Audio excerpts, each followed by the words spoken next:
To perform center drilling or spot drilling, begin by aligning the proper drill press cutting tool. Some are available with a taper shank, which are mounted directly into a self-holding mating taper, while others use straight shanks, which are gripped in the jaws of a drill chuck. Installing taper shank tooling may require the use of adapters in order to convert one tool taper size to another size spindle taper. Adapters used to reduce the size of a tool's male taper are called sockets. Adapters that increase the size of a male tool's taper are called sleeves. When mounting tooling with a Morse taper shank, the first step is making sure that the female taper and the male taper are both totally clean.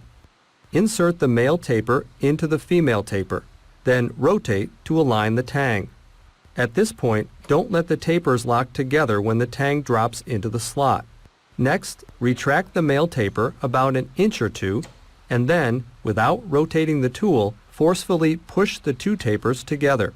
The tapers are now sufficiently locked together and ready to use. To separate the mating taper, insert a drift into a slot near the tang of the male taper. Make sure to place the drift's edge with the near radius pointed toward the radius in the slot.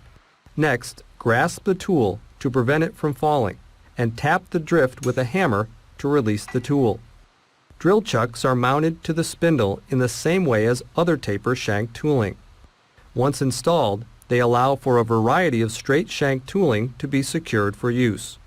To install a cutting tool in a drill chuck, begin by turning the outer collar of the chuck in the direction that opens the jaws. Once the jaws are open enough, slip the tool shank into the jaws. Then rotate the chuck collar in the opposite direction until the shank is gripped. Next, tighten the jaws by inserting a chuck key into one of the 3 pinion holes in the chuck body. Engage the pinion teeth of the key and tighten. Remember to always remove the key before starting the spindle.